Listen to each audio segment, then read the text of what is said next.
Continuidade, do último culto. Então eu não farei aqui uma introdução.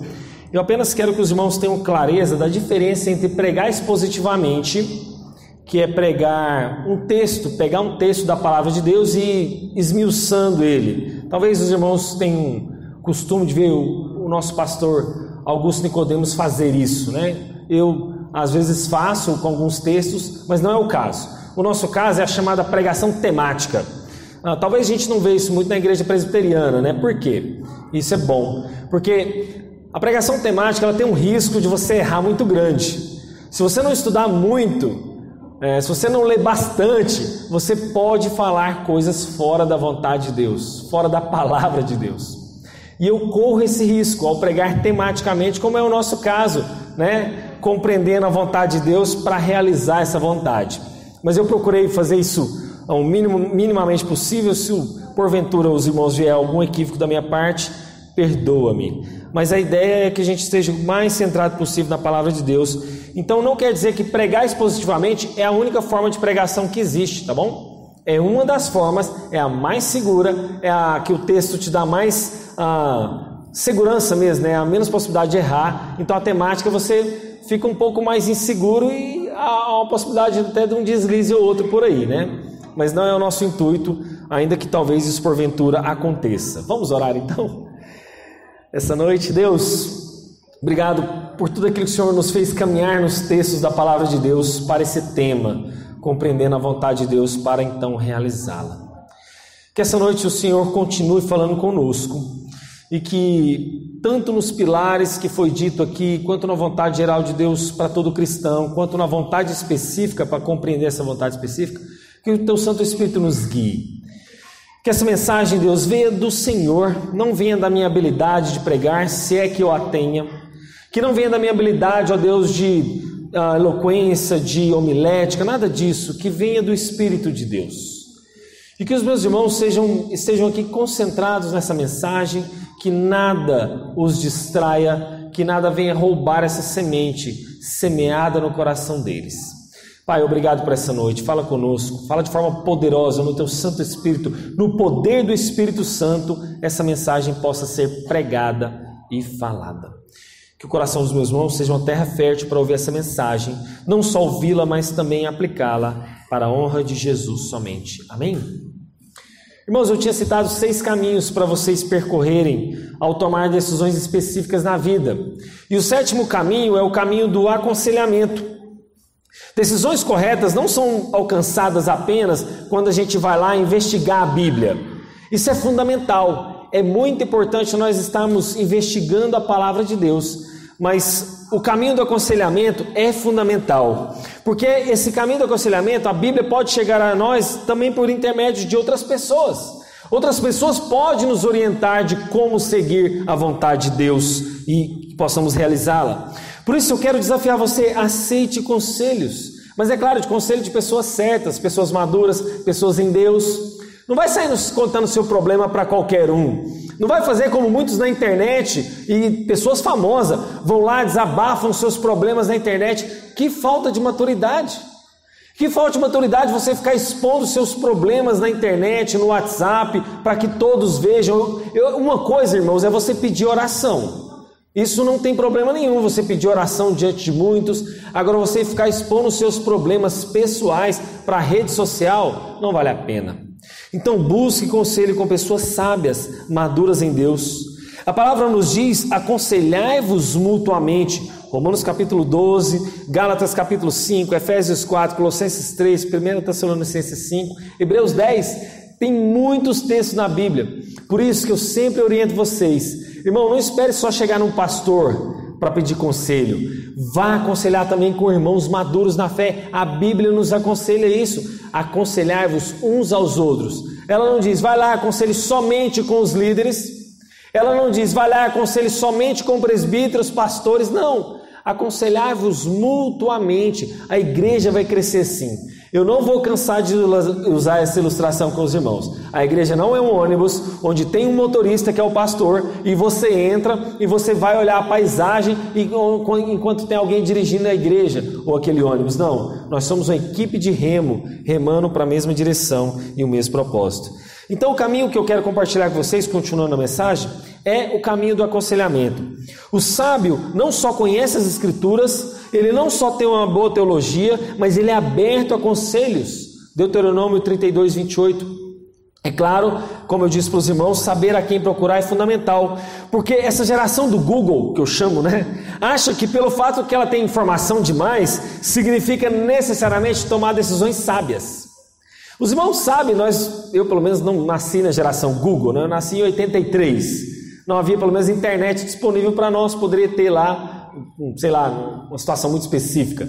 Mas a gente na época consultar a Barça, a gente tinha aquela coleção de volumes vermelhos. Mas a geração Google de hoje acha que porque ela vai lá e acessa uma informação quer dizer decisões sábias, não necessariamente. O fato de você saber uma informação não quer dizer sabedoria para tomada de decisões. E sabedoria, meus irmãos, não tem nada a ver com quantidade e volume de conhecimento que eu tenho. Você pode estar cheio de informação e tomando um monte de decisão errada na vida. O sábio não apenas conhece a palavra de Deus, mas ele está aberto a esse aconselhamento. E tem uma frase, meus irmãos, que ela pode não estar na palavra de Deus, mas explica muito bem o que é sabedoria. A diferença entre o sábio e o inteligente, sabe qual que é? O inteligente aprende com os seus próprios erros, mas o sábio aprende com os erros dos outros. Então seja sábio, aprenda com os erros dos demais. Mas não só o sétimo caminho, o oitavo caminho que eu quero compartilhar com vocês, o caminho da sabedoria. Vamos abrir em Tiago capítulo 1. Quero que os irmãos abram sua Bíblia em Tiago capítulo 1. Lembre-se sempre dessa sequência, Primeiro carta às igrejas, depois cartas endereçadas às pessoas. Depois nós vamos ler Tiago. Tiago capítulo 1, versículos de 5 a 8 diz o seguinte. Tiago capítulo 1. Esperar os irmãos abrir. Tiago 1, versículos de 5 a 8 diz assim: Se, porém, algum de vocês necessita de sabedoria, peça a Deus, que a todos dá com generosidade, sem reprovações, e ela lhe será concedida. Peça, porém, com fé, em nada duvidando, pois o que duvida é semelhante à onda do mar, impelida e agitada pelo vento, que uma pessoa dessa não pense que alcançará do Senhor alguma coisa, sendo indecisa e inconstante em todos os seus caminhos. Irmãos, nós temos que ter sabedoria em tudo aquilo que Deus requer de nós. O sábio, sabe o que é o sábio? Ele pega a palavra de Deus e tenta aplicar a vida dele. Eu sei que esse é o desafio, já falei para vocês. É o desafio de todo pregador. O que esse texto antigo tem a ver comigo? Parece que ele não faz conexão com a minha vida hoje. O que tem a ver esse tanto de letra hoje? O que tem a ver Moisés atravessar o Mar Vermelho? O que tem a ver a libertação do povo do Egito com a minha vida? É isso a sabedoria, você conseguir aplicar a palavra de Deus para os seus dias. E a sabedoria é necessária para lidarmos, para discernir e aplicar a vontade do Senhor de acordo com os seus mandamentos. E essa aplicação tem a ver com cada fase da nossa vida, cada circunstância. Isso é sabedoria. A gente pegar essa vontade de Deus, aplicar de acordo com os seus mandamentos e aquela circunstância que eu estou vivendo. Vamos dar um exemplo bem claro. Vamos supor que eu chego em casa do trabalho e eu preciso gastar tempo com a minha esposa.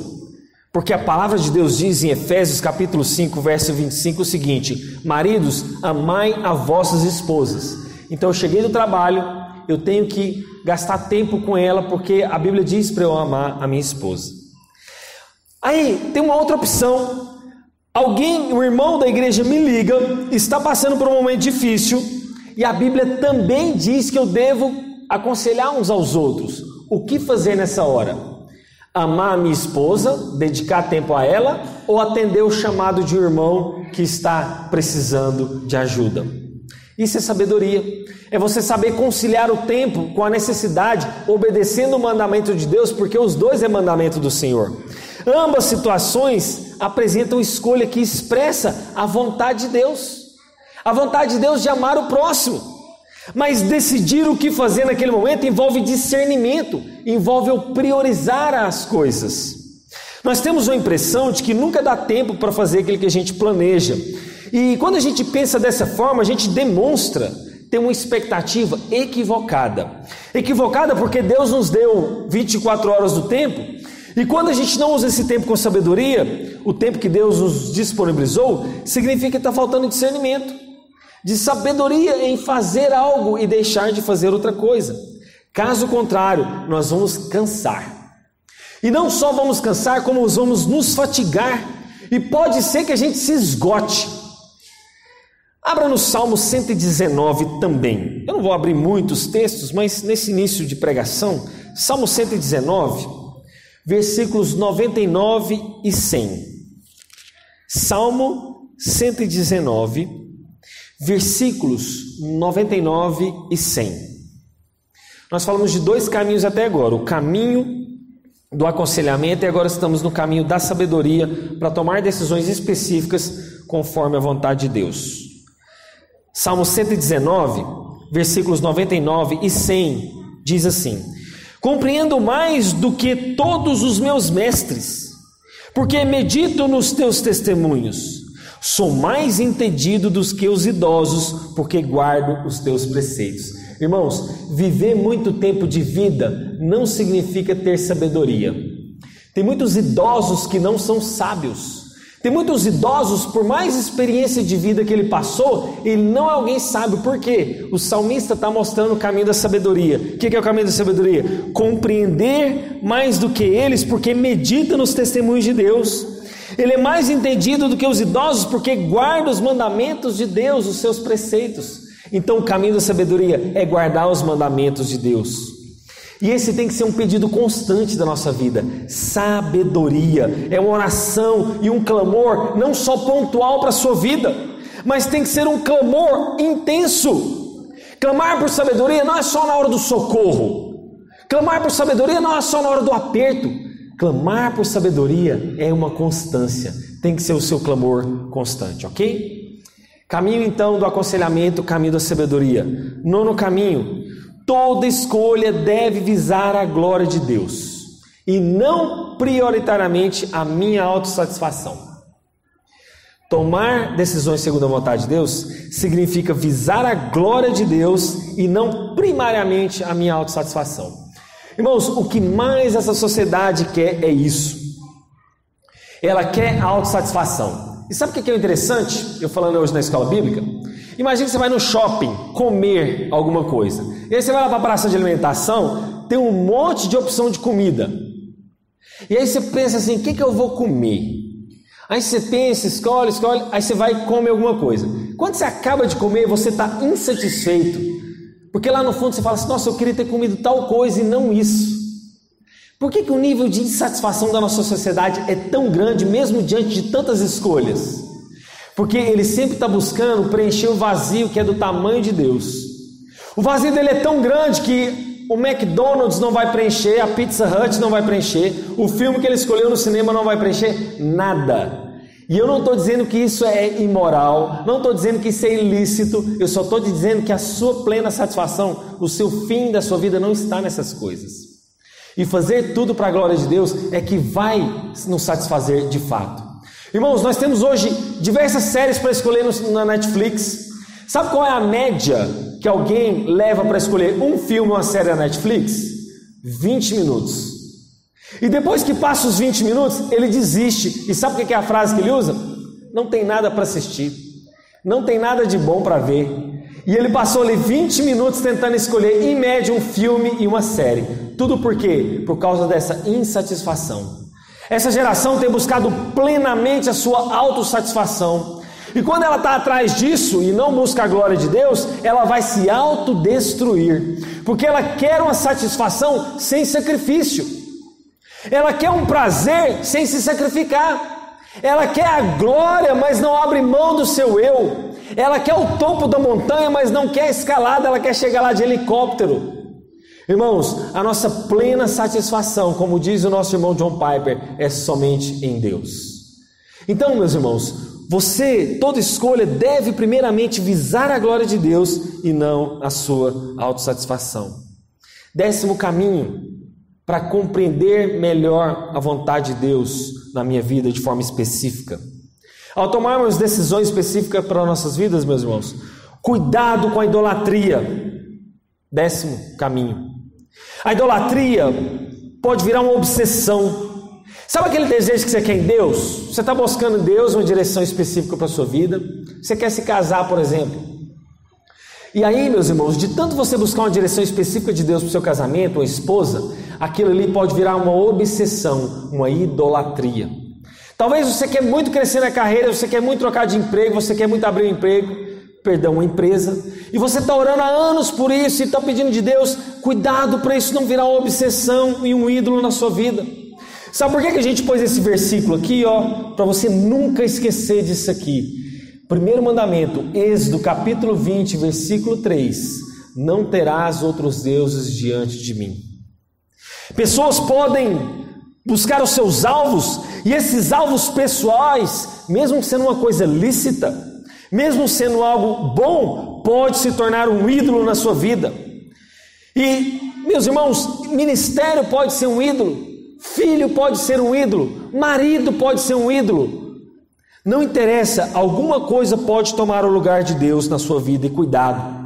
Idolatria é sempre um problema que está batendo na porta do nosso coração, porque o nosso coração sempre é pecador, inclinado ao pecado. Ezequiel capítulo 14.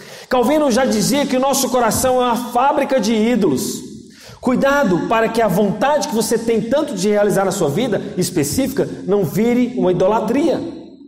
Por isso, Êxodo 32, 9 nos diz disso. Êxodo 23, Deuteronômio 9, 13.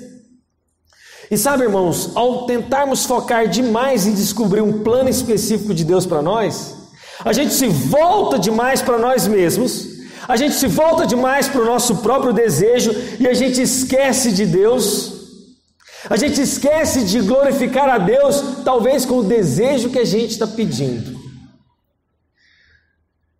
Busque aconselhamentos, tome o caminho da sabedoria, busque tudo para a glória de Deus, e não torne o seu desejo, o seu pedido um ídolo. 11º caminho, o caminho do descanso. Irmãos, a palavra de Deus em Filipenses capítulo 4, verso 6 diz o seguinte: não ande ansioso por coisa alguma. Eu quero que você faça o seguinte: você que está buscando uma direção específica de Deus para a sua vida, você vai para casa hoje e vai descansar em Deus. Se você deseja receber uma direção de Deus, fique em paz, porque Deus vai lhe conceder. Descanse em relação a isso, porque Deus não brinca de esconde com a sua vontade. Deus não vai te deixar você no escuro. Deus não vai lhe deixar sem tomar direções para a sua vida. Porque em Provérbios capítulo 16, versículo 9 diz que o coração do homem faz planos, mas a resposta certa vem do Senhor. Irmãos, a vontade de Deus sempre vai ser melhor do que a minha. A vontade de Deus sempre vai ser melhor que a minha. Você sabe por quê? A gente não consegue enxergar 2 palmos à nossa frente. Eu não consigo enxergar como é que vai ser a minha vida. Eu não consigo enxergar na curva. Eu não posso ver o que está diante de mim, mas Deus pode ver. Deus pode chegar na curva porque Ele está vendo de cima. Deus, como vê lá do alto, Ele tem uma visão ilimitada. Eu não, eu tenho uma visão limitada. Eu não vejo lá no final, mas Deus vê, porque Deus está aqui presente, mas Ele está lá no final também. E aquilo que não sabemos o que é o melhor para nós, Deus sabe o que é melhor. Aquilo que você poderia achar que seria a sua ruína, pode ser a sua vitória. Mas aquilo que talvez você tanto sonhava, que achava que seria vitória, Deus estava te livrando de um fracasso. Então, descanse, porque Deus sabe o que está fazendo. Ele vai cuidar de você, Ele vai cuidar do seu futuro e daquilo que você não sabe. Por isso, a vontade dEle é sempre boa, perfeita e agradável, por mais que aos meus olhos não pareça ser, conforme Romanos capítulo 12, verso 2. E se essa vontade é boa, é perfeita e é agradável, então eu vou confiar. Se eu creio, e aí falta fé para muitos de nós, mas se eu creio que ela é boa, perfeita e agradável, então eu vou confiar e vou descansar e crer de todo o coração. Porque quanto mais próximo estamos de Deus, mais você vai compreender isso. Mas quanto mais longe de Deus você está, mais difícil você vai entender isso. 12º caminho. Irmãos, nós temos que andar por fé e não por vistas. O que é andar por fé? Hebreus capítulo 11, verso 1, diz o seguinte: ora, a fé é a certeza de coisas que se esperam e a convicção de fatos que não se veem. Quando a gente estuda esse versículo, a gente tem que considerar os seguintes pontos. Primeiro, que a palavra fé no Novo Testamento tem muitos aspectos. O autor de Hebreus reconhece que esses aspectos são muitos, mas a fé que nos é apresentada aqui é aqueles heróis da fé que têm algo em comum. O que eles tinham em comum quando ele vai dizer a lista dos heróis da fé? Eles puseram uma confiança exclusiva em Deus. Apesar dos sofrimentos, apesar das dificuldades, eles triunfaram porque confiaram em Deus. E a fé então, meus irmãos, eu vou aderir às promessas de Deus, eu vou confiar nessa palavra e permanecer fiel a ela. A fé, portanto, então ela vai se irradiar no nosso interior, onde a esperança vai residir das riquezas de Deus. E é uma fé confiante que nos mostra segurança. Por quê? Se eu soubesse de tudo, eu seria o próprio Deus. Se eu soubesse de todas as coisas, eu estaria no lugar de Deus. Mas então as pessoas estão ansiosas, preocupadas, com medo, tudo porque falta confiança no poder de Deus e na bondade dele. E se nos falta fé, é porque não estamos crendo na bondade de Deus. Se nos falta fé, é porque a gente acha que Deus lá no fundo não é bom o suficiente. Deus não tem um plano maravilhoso para mim, é nada. Deus não é tão bom quanto a palavra de Deus diz, ele tem um pouquinho de maldade porque eu estou sofrendo. E os fatos que não se veem descreve de modo geral a fé, não é verdade? Se eu não estou vendo os fatos que não se veem, é porque é fé mesmo. Está além do conhecimento normal do homem, dos seus poderes de compreensão. Então, irmãos, viver um caminho de fé e não por vistas tem a ver com a plataforma de crescer em Deus, tem a ver com aquela esperança de uma percepção da realidade. Como diz o nosso pastor Augustus, o grande desafio da espiritualidade é você continuar crente, mesmo sem sentir nada, mesmo sem ver nada e ainda tudo dando errado. Esse é o grande desafio da nossa espiritualidade. E o 10º e último caminho, 13º e último caminho que eu quero compartilhar com os irmãos, é o caminho da paz que excede todo entendimento. E aqui eu quero abrir um parênteses, porque eu discordo de alguns irmãos reformadores, dos quais eu alimentei desse material, o qual ele não cita isso, ele diz que é muito subjetiva a paz interior, ou essa paz que excede todo entendimento. Mas apesar de muitos irmãos reformados discordarem, eu quero apontar talvez o motivo do porquê eu coloquei esse tópico também. Irmãos, o caminho da paz que excede todo entendimento é aquele caminho que nós trilhamos. Vários desses caminhos, nós citamos 12 formas de como compreender melhor a vontade específica de Deus para a nossa vida. E depois que você trilhou esses 12 caminhos, sabedoria, fé, aconselhar, seus dons e talentos, orou, leu a Bíblia, descansou, confiou, depois de você trilhar tudo isso, vai chegar um momento, meus irmãos, que a gente vai ter que tomar uma decisão. E ao tomarmos a decisão, essa decisão final vai gerar uma tranquilidade no nosso coração. Vai tirar toda inquietude, vai tirar toda ansiedade. É algo, meus irmãos, subjetivo, é verdade, eu não posso negar que não é subjetivo. Mas ele tem um fim objetivo. Qual que é o fim objetivo pontual? A tomada de decisão. Por mais que para o meu interior pode parecer subjetivo, por mais que para as outras pessoas pode parecer muito subjetivo, para mim é objetivo porque eu estou em paz naquela decisão. É algo que eu não consigo explicar para os irmãos, é algo que está fora de nós mesmos. Mas de fato, irmãos, eu creio que é o Espírito Santo nos guiando. Aqui entra a parte subjetiva. É como o próprio John MacArthur falou quando a gente vai tomar decisões segundo a vontade de Deus. Ele fala: quando você está saturado de Bíblia, saturado da palavra de Deus, adivinha quem está te guiando? O Espírito Santo de Deus. Quando você está saturado da palavra de Deus, você está tomando decisões específicas da sua vida, adivinha quem está por detrás te dando direção? Adivinha quem está por detrás te guiando? O próprio Espírito Santo de Deus. Isaías, talvez explicando para esses irmãos, talvez que não creem muito nesse tópico, Isaías diz o seguinte no capítulo 26, verso 3: Tu, Senhor, conservarás em perfeita paz aquele cujo propósito é firme, porque confio em Ti.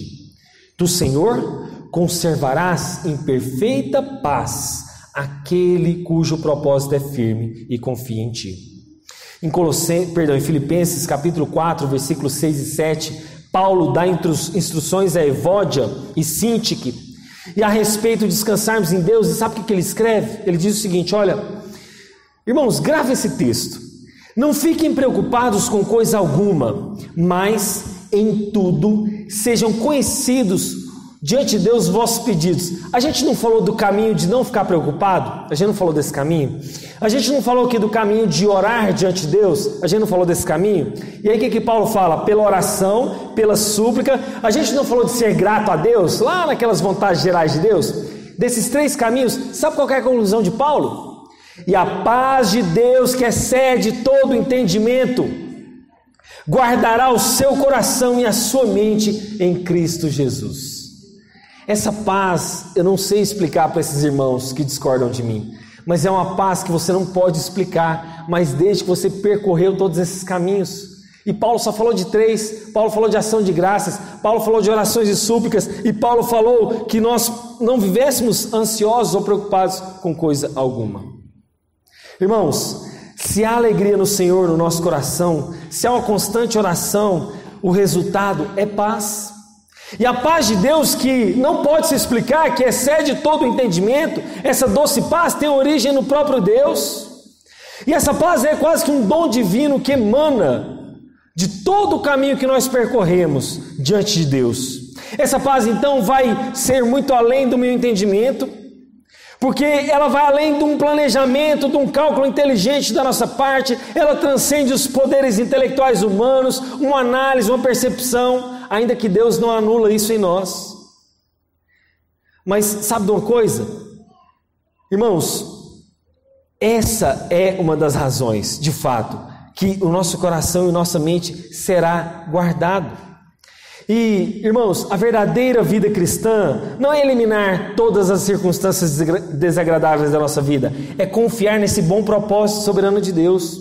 E essa paz, então, vai guardar os crentes da ansiedade, essa paz vai guardar os crentes da dúvida, e essa paz vai guardar os crentes da preocupação desse mundo. Eu não sei se vocês notaram, mas todo esse caminho aí que eu falei de 13 caminhos, para buscar a vontade particular de Deus para a nossa vida, nós vemos Deus vai agir de forma soberana, onde Ele nunca vai contrariar a sua palavra. Ele vai usar os seus instrumentos, a oração, pessoa, circunstâncias, o Espírito Santo como mestre que nos guiará em toda a verdade, João capítulo 16, 13. Ele vai ajudar usando as suas capacidades, as suas habilidades, tudo aquilo que Ele te deu. E sabe qual que é a conclusão dessa pregação? Breve e curta. É que no final de tudo, meus irmãos, a conclusão que a gente chega é que eu não tenho como responder todos os seus anseios. No final, a conclusão que eu vou chegar dessa pregação, agora já caminhando para o final mesmo, nessas jornadas de 4 pregações, é que eu talvez não vou conseguir responder todas as suas perguntas, mas eu quero que vocês saibam de uma coisa: Deus vai trazer esse conforto para o seu coração. Portanto, eu quero que você confie, eu quero que você creia, eu quero que você descanse mais, porque é uma jornada compreender a vontade de Deus. Compreender a vontade de Deus no seu todo, seja ela geral, seja ela específica, é aquele caminho que nós vamos percorrer pela nossa vida cristã. Mas saiba de uma coisa, Deus não vai te deixar no escuro, Ele não nos deixou perdidos. E a direção da vontade de Deus, irmãos, tem muito a ver com obedecer os mandamentos e discernir situações. Grave isso, obedecer mandamentos e discernir situações. Cuidado para você não ficar obcecado demais em buscar o que Deus não te mostrou e esquecer o que Ele já te revelou. Eu já disse isso para vocês. Em toda decisão nós temos que ter bom senso, avaliar a circunstância, conversar com pessoas sábias e maduras, ser temente a Deus, seguir os seus princípios, e assim Deus vai nos guiar de forma individual. Se temos intimidade com Deus, somos os seus filhos, nós deveríamos já estar sensíveis a essa direção específica para nós. Sabe, irmãos, a gente tem que estar buscando ter esse coração parecido com o do Senhor, para que os nossos pensamentos, os nossos desejos, as nossas emoções sejam cada vez mais semelhantes aos dele. Quando os nossos desejos são dele, nós o agradaremos. Naturalmente, ele vai satisfazer os desejos do nosso coração. Salmo 37, versículo 4. Deus tem prazer em satisfazer os desejos daquele que o ama. Isso não significa fazer tudo o que você quer. Isso significa que Deus vai plantar no seu coração a vontade dele. Muitos dos nossos desejos não são atendidos porque não está de acordo com a vontade geral de Deus. E nesses momentos o caminho da cruz é necessário. Irmãos, às vezes nós vamos querer fazer alguma coisa por causa do nosso pecado, mas o caminho da cruz é outro. Nesse momento é o sacrifício, dizer não para o meu eu, é o caminho que vai agradar mais a Deus do que o meu eu, e o nosso objetivo, o nosso desejo, a nossa vontade vai estar conforme a vontade de Deus. E é interessante, o pastor Augusto fala isso, ele diz o seguinte: olha, a Bíblia não nos dá a garantia que sempre vamos saber especificamente decidir a ocasião de cada vida. A gente não sabe, tem hora que a gente vai tomar uma decisão que a gente não tem certeza, é natural. Mas o que eu quero que os irmãos tragam de lição é para a gente não banalizar a orientação de Deus. Não vamos banalizar a vontade específica e a direção de Deus para nossas vidas através do Espírito Santo. É importante saber que nem sempre eu vou ter essa clareza, essa exatidão para mim naquele momento. Então o melhor é descansar e confiar, sabendo que Deus está no controle de todas as coisas e tudo vai redundar para a glória dele. Amém? Vamos orar? Deus, obrigado por essa jornada. Obrigado, Deus, por essa jornada em talvez compreender melhor a tua vontade.